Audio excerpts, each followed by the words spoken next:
How would your mom feel about your relationship with your brother now? I think she would be sad. I think she'd be looking at it long term to know that there are certain things that we need to go through to be able to heal the relationship. I have felt the presence of my mum more so in the last 2 years than I have in the last. Welcome back, everybody, to Entertainment Tonight from London. Now, in just 1 week, Prince Harry is expected to return here for a charity event that also coincides with the 3-year anniversary of the Queen's death. But will it be a royal reunion? Well, I think there's a chance for a reconciliation. The idea that we're going to see Prince Harry back on that balcony, representing the royal family overseas, or doing any royal work in an official capacity, I think it's out of the question. After days of feverish speculation during Prince Harry's UK trip this week, finally a royal reunion. The King's youngest son arriving at Clarence House. King Charles also seen pulling into his London residence. Buckingham Palace confirming that father and son shared a private tea. They haven't seen each other in person since February 2024. The royal tensions have reached a peak. King Charles now faces one of the hardest choices of his reign. Should he sit down with Prince Harry during his London stop? But this isn't really about family, warmth, or reconciliation. It's about suspicion, betrayal, and the risk that any small exchange could become Netflix material. So, pour your tea, because this meeting might alter everything. Keep watching. What's coming is far messier than expected. I don't know how staying silent is ever going to make things better. Wouldn't your brother say to you, Harry, how could you do this to me? After everything we went through, wouldn't that be what he would say?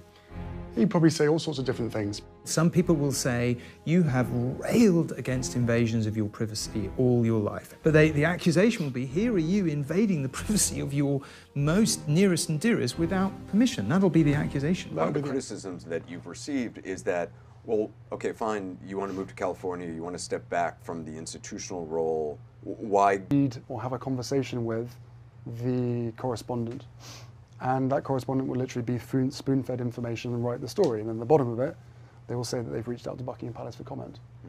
But the whole story is Buckingham Palace commenting. So when we're being told for the last 6 years, we can't put a statement out to protect you, but you do it for other members of the family, there becomes a point when silence is betrayal. Just under an hour. Now, the last meeting that they had in February 2024 was half of that time. So I think that says a lot. And I think it also shows the King to be incredibly magnanimous, because Charles was incredibly upset by a lot of what was spelt out in Spare. There were hints over the summer a reunion could be in the works after a meeting between reps from the palace and the Sussex camp was widely photographed. But this week, there are no signs he'll meet big brother Prince William.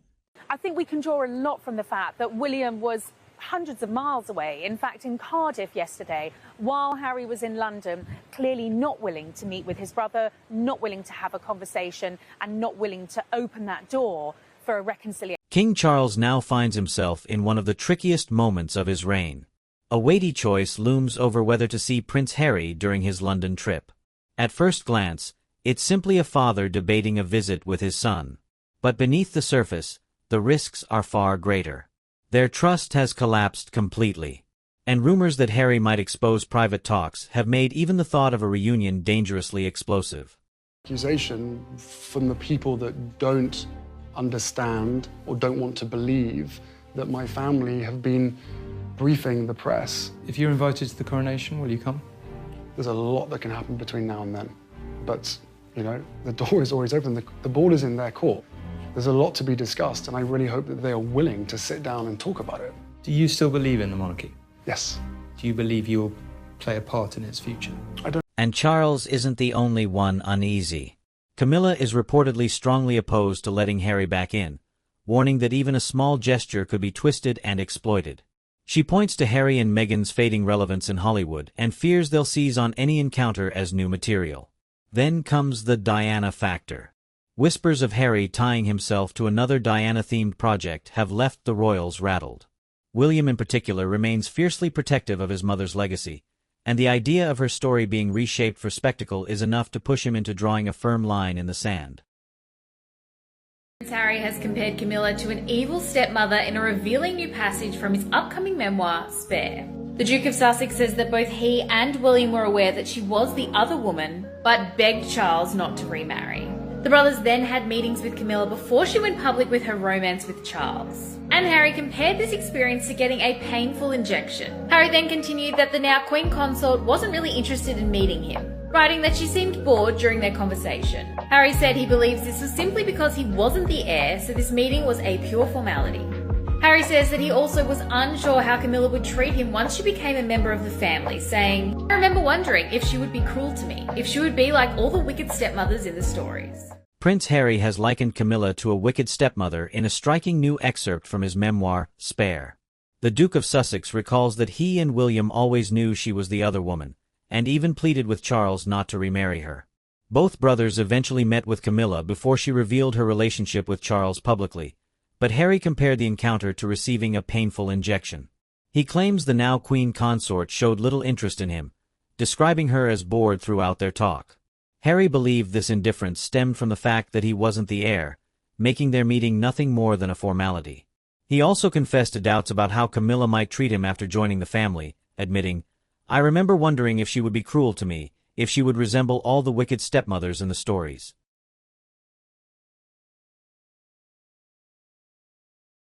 He was so concerned that he spoke to Spencer about changing their name because he thought that might speed things up. This gets even more strange. So Harry wanted the HRHs for the children to be included in their passports. And, according to this report in The Guardian, he wants their children to have the option, when they're older, of being full-time working royals. He wants them to be able to choose. So even though Harry and Meghan have quit royal duties, and they're now making videos and everything, they want Prince Archie and Princess Lilibet.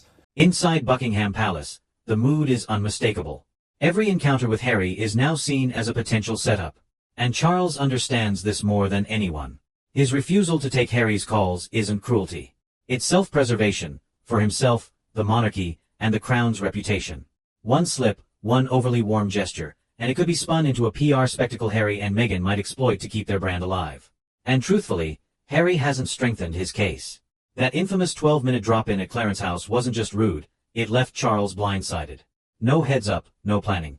Just Harry appearing, then vanishing, with palace staff scrambling to control the fallout. Since then, Charles has drawn a hard line. No one-on-one meetings, and absolutely no unsupervised conversations. But here's where it takes a shocking turn. Some palace aides have floated the idea that Harry should actually be screened before entering the king's presence. Pat-downs, scanners, metal detectors, the full security sweep. Practically airport-style measures. Imagine that, turning a royal audience into something that feels more like passing through a TSA checkpoint. And this morning, Harry attending a small reception for the Diana Award. Last night, speaking at an event for the Invictus Games. The bonds of courage, respect, and humanity are stronger than the divisions of politics, background, or nationality. Ready? All week, Harry's been focused on the most vulnerable children. It all felt and looked a bit like Prince Harry, the senior working royal, before he and Meghan moved to California, before that tell-all memoir, the Netflix series, and the slew of public court cases. In the last 5 years, relations have been increasingly strained with his father and brother since the couple left the UK. That's how intense the worry has grown. The fear is Harry could secretly record, framing it as evidence, for accuracy, or even for self-protection. But truthfully, it might just become ammunition down the line. And Charles, after surviving Diana's long battles with the press, knows better than to stumble into that kind of snare again. This isn't merely a family dispute. It's a fight over who controls the storyline, and the king has no intention of handing Harry an easy victory in the ongoing war of perception. What do you make of this? Well, I think we're all hoping it's not going to be a royal rejection because, of course, you have to remember that Harry has not seen his father for about 20 months now. One of the big headlines that we're seeing today is that William thinks this idea of a meeting or a reconciliation is a terrible idea. The king is very open to a reconciliation, but trust is absolutely key to that. And then there's Camilla, who, by most accounts, has zero tolerance for this constant back and forth. Behind palace walls, she's considered the firmest voice, pushing Charles to hold the line and warning him not to let paternal emotions weaken his resolve. Her greatest concern is that if Harry is granted even the smallest opening, Meghan will spin it into a worldwide headline and twist it into a storyline that works in their favor. And let's be honest, With Netflix tracking every royal move as if it were the final season of The Crown, the stakes have never felt heavier.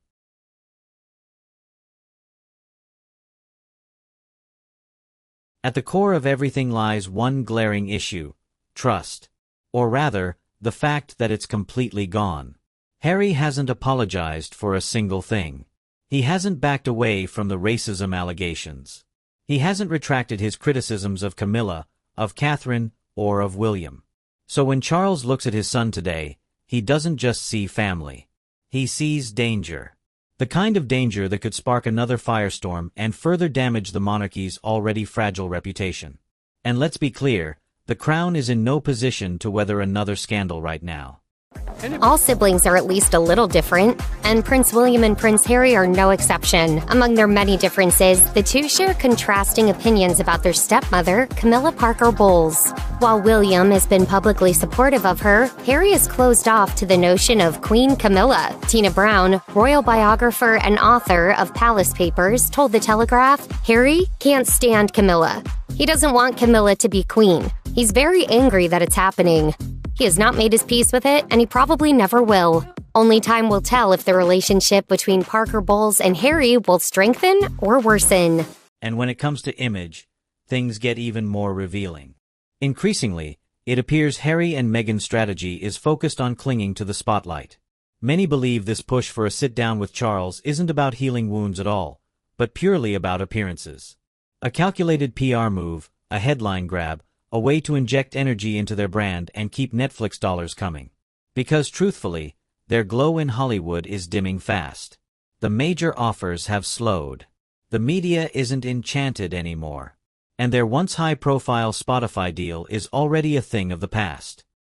Yeah, so Richard Eden put together a great timeline on the Daily Mail about this, because I think that we forget that Harry and Meghan specifically told media at the time of Archie's birth that they didn't want to give him a title. They didn't want him to have any of the pomp because they wanted him to live a life as... So, what do they have left to hold on to?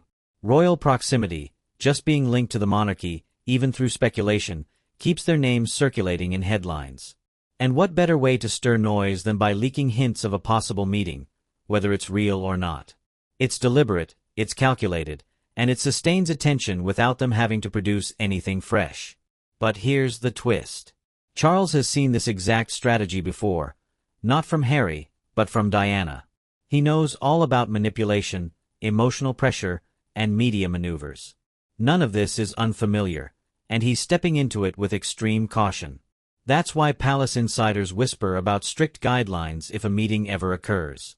No private exchanges, no sentimental moments, just rigid, formal, scripted dialogue. A private secretary seated in the room at every second, maybe even a written log of every word. It wouldn't resemble family. It would feel strictly like business. Lady Colin Campbell, do you think the king should meet Harry? Absolutely not.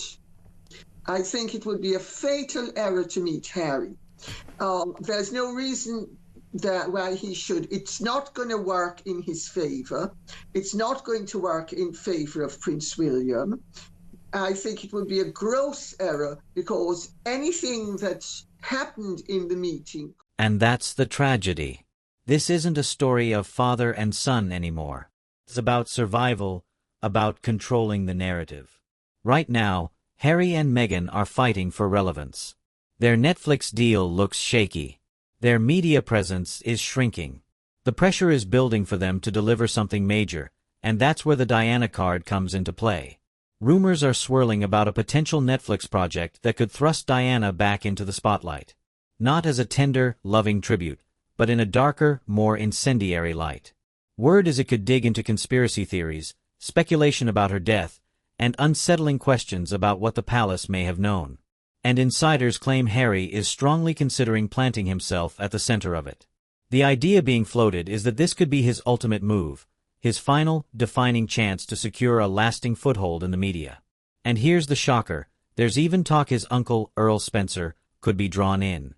Yes, the same Earl Spencer who, at Diana's funeral, openly condemned the royal family before the watching world. If Harry advances this project, It wouldn't be presented as a soft memorial for his mother. This would be a nuclear option. A documentary built to rip open wounds buried for decades and reshape the story completely, this time through Harry's own lens. And you can only imagine how earth-shattering that would be for the monarchy's image. About healing old wounds. I would love reconciliation with my family. There's no point in continuing to fight anymore. As I said, life is precious. I don't know how much longer my father has. And last night, a reporter asked Prince Harry how his father was. He said, "He's great, thank you." And Prince Harry finished out his London trip with an event for the Diana Award this morning, speaking to young changemakers. And he told the crowd, "You guys, my mother believed in the power and agency of young people." For Charles and William, even the possibility feels like a nightmare. William in particular has always guarded Diana's legacy fiercely. The last thing he wants is her memory dragged through scandal or twisted into some commercial sideshow. And Charles, he's spent decades carrying the weight of that marriage and its very public collapse. The thought that his own son might exploit Diana's death as leverage for a streaming contract is almost unbearable. And let's be clear, if such a project moves forward with Harry's name attached, the blowback won't rest solely on him. A major share of it will inevitably swing back toward Charles, ripping open painful wounds he spent years trying to mend, and threatening to undo the fragile stability the monarchy has struggled to hold on to. How would your mom feel about your relationship with your brother now? I think she would be sad. I think she'd be looking at it long term to know that there are certain things that we need to go through to be able to heal the relationship. I have felt the presence of my mum more so in the last 2 years. And this is where Camilla re-enters the picture. More than anyone, she knows the weight Diana's shadow still carries. For decades, Camilla was cast as the villain in Diana's saga. The mistress, the interloper, the reason the marriage imploded. It took unwavering loyalty to Charles and years of carefully managed public perception for her to claw her way out of that role and earn even a sliver of respect. But if Harry were to lend his voice to a Diana-driven documentary, that hard-fought progress could collapse instantly. Overnight, Camilla could once again be painted as the eternal antagonist, undoing years of rehabilitation. And then comes the darker fear. The idea that Harry isn't chasing closure at all, but leverage, that this isn't about honoring Diana, but about wielding her memory as a weapon. The unspoken message feels unmistakable. Meet with me, or I detonate everything. That's the thought that keeps Charles's team awake at night. Because in Montecito, sources say strategy sessions are already underway. This isn't idle gossip, it's a plan. Harry and Meghan need a victory, and Charles is the perfect mark. Yet the palace faces an impossible dilemma. Ignore Harry, and he could escalate even further. Meet with him, and they risk handing him fresh ammunition. Quotes, footage, even subtle gestures that could all be packaged into his next media play. Every choice carries danger, every move could explode in their faces. For the monarchy, the press has become a battlefield. Every headline, every leak, every staged photo is another strike in a war for narrative control. Which is why advisors are pushing Charles toward the one strategy he's mastered: silence. No denials, no confirmations, no fuel for the fire. Because even responding to speculation gives it oxygen. And Harry and his team thrive on oxygen. The louder the buzz, the longer they stay relevant. But here's the twist: this isn't only about the royals, it's about Hollywood, too. Harry's shine in that world is dimming quickly. The industry that once treated the Sussexes like gold has started to move on. Their podcast deal collapsed. Their brand tie-ins are fizzling. Even their supporters admit they're running out of fresh stories. And that's why proximity to the crown remains Harry's most valuable card. It's his last bargaining chip. Which is why the palace's fear that Harry could secretly record Charles isn't paranoia. It's a genuine risk. Senior courtiers believe any unsupervised moment with him could be taped, twisted, and turned into content. And that isn't fantasy. It's a very real threat, and one the institution can no longer afford to dismiss. It's become official protocol now. Which explains the whispers of extreme vetting spreading inside palace walls. No phones or devices permitted. No unsecured rooms. Possibly even full sweeps before Charles steps inside. Because at this stage, the concern isn't only about shielding the crown. It's about Charles safeguarding himself, his reputation, his legacy, and the fragile stability of the monarchy he spent a lifetime preparing to inherit. One wrong move could jeopardize it all. Can we talk a little bit about Meghan, because she just shared some new pictures of Archie and Lilibet behind the scenes and season 2 of her new Netflix series that just started with Love Meghan. Can you talk about how the second season of her series has been received here in the UK?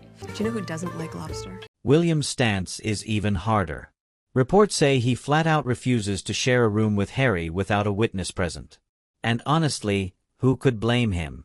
That isn't coldness, it's self-protection. Harry's explosive accusations, especially the ones centered on racism, still hang in the air unresolved. No apology, no clarification, nothing but silence. And in that silence, the tension only grows sharper. William doesn't trust that anything said won't be twisted, misquoted, or turned into a viral headline by the next morning. And then there's Camilla. She's no longer just the loyal spouse standing quietly beside Charles. She's become a shield.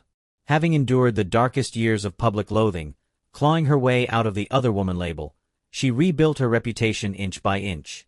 Now, she refuses to let Harry drag her back into the shadows of that past. Her influence over Charles is stronger than ever, and insiders insist she's one of the key reasons he hasn't surrendered to the emotional tug of a father-son meeting. Camilla recognizes the game for what it is. She knows precisely how dangerous it would be to grant Harry even the smallest opening, because Meghan would seize it and stretch a single inch into 100 miles of headlines. The king should meet with Harry? Absolutely not. I think it would be a fatal error to meet Harry. There's no reason why he should. It's not going to work in his favor. It's not going to work in favor of Prince William. I think it would be a gross error, because anything that's happened in the meeting could be twisted, unless, of course, there would be a witness, as there was at the last meeting, the 12-minute meeting at Clarence House, when the Queen, the present Queen, Camilla, made sure that she was in the room the whole time. No, there's no advantage to meeting with Harry.